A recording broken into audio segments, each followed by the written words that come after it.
What if I told you that the nutritional advice that's been drilled into our heads for the last 50 years regarding fats is not only wrong, but it's actually been sabotaging your health, especially your child's developing brain? Here's a fact that will blow your mind. Our brains are over 60% fat. That explains a few people in your life, doesn't it? And yet, we've been told to avoid fats like they're poison. Today, we're busting one of the biggest nutrition myths that has been destroying family health since the 1980s.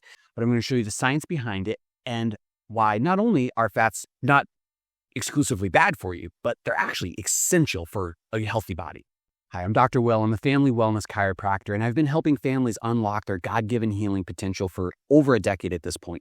And one of the most common questions I get in practice is, Dr. Will, what should I eat? How should I feed my family? What does your nutrition, what does your diet look like? And one of the key components of that is fat. And what do I do with it? In the next little bit, we're going to go over why the low-fat craze has been a massive failure. Thankfully, most people are coming around to this, but just in case you don't know this is what we're going to dig into today.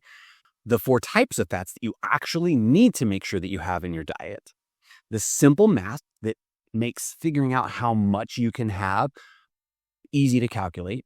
And one shocking study that shows that kids' brains are literally starving for healthy fats. By the end, you will never look at butter and eggs and avocados the same way. And if you actually stick around all the way to the end, I've got a simple action step that'll transform your family's brain health starting tomorrow. Let's start with the elephant in the room. For the past 40 to 50 years, we've been told that eating fats makes us fat and that low-fat diets are the key to better health.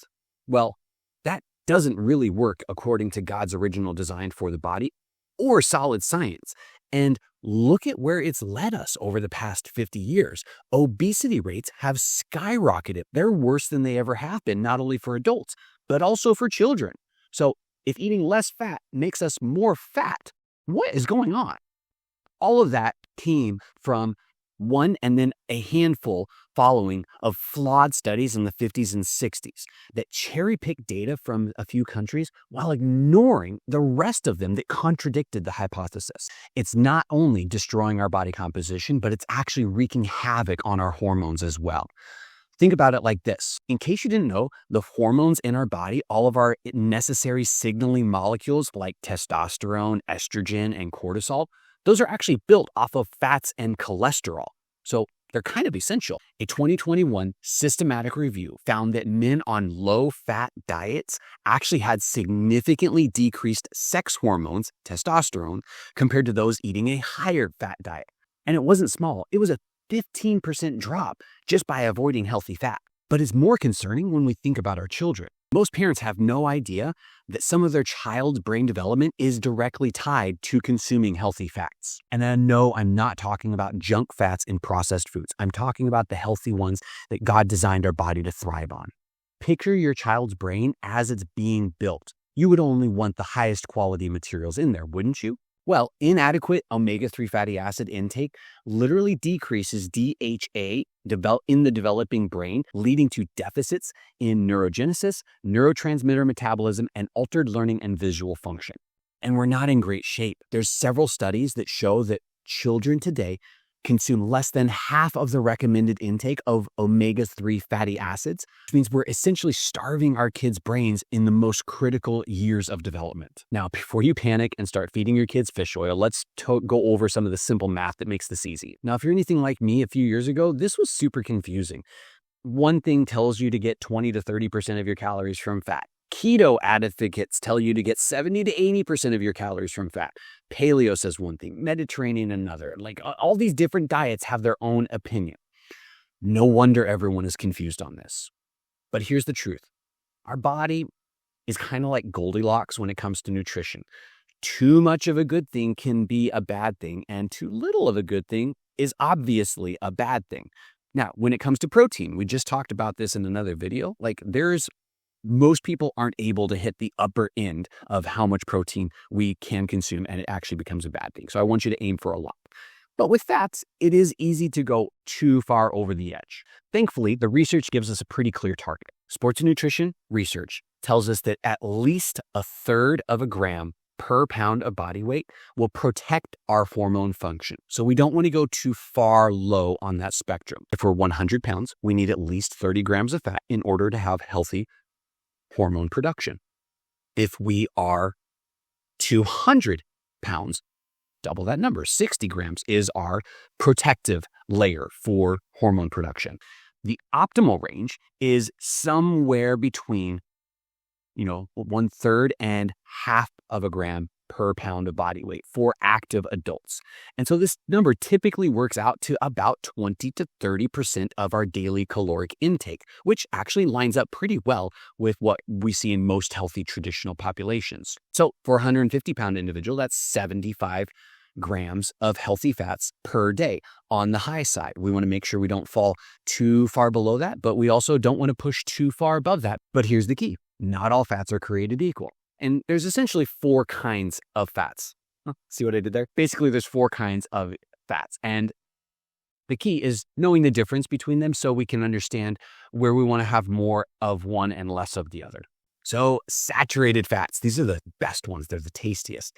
These are grandma and grandpa's fats. We're talking butter, coconut oil, grass-fed beef, and animal fats.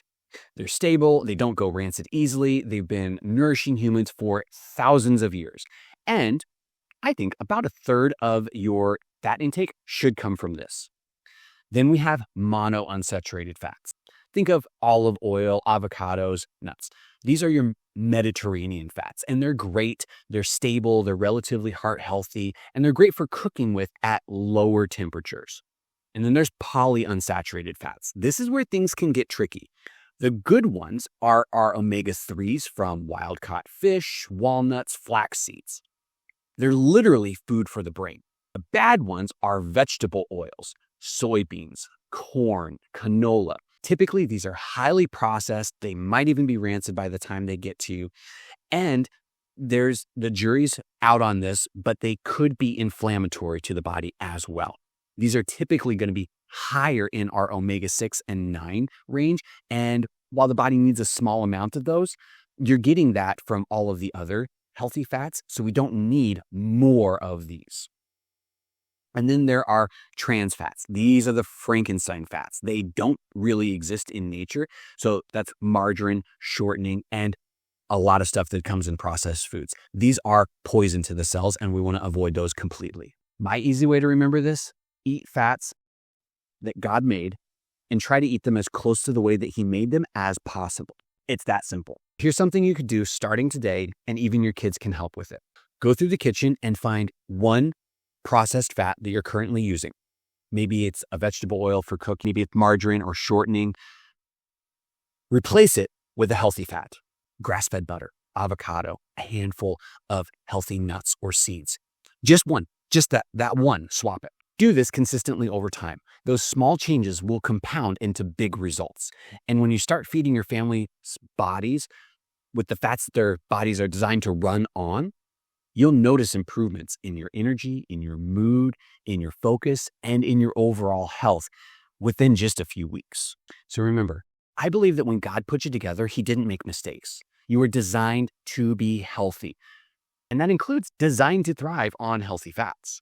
So remember, your body needs healthy fats in order to have healthy hormone production. Your child and your brain is literally made up of fat. Aim for about 1/2 gram per pound of body weight, and that's a great place to start. Scale it up a little bit if you need extra energy, scale it down a little bit if you are trying to go into a deficit. And choose God-made fats, not factory-made fats primarily. So if this video helps clear up some confusion, thank you for watching. Hit the like and subscribe buttons, ding the notification bell. You know all of the different things. One, it helps me understand this is something that interests you, and I will keep making content like this. 2, it makes sure you see the next one in the series. We're going to talk about carbs next. And 3, it also shows YouTube that this is something that is valuable and other people need to see this. So please comment below. What's one thing that you learned? Or hey, what's one change that you're going to make this week? What's the fat that you're going to throw away?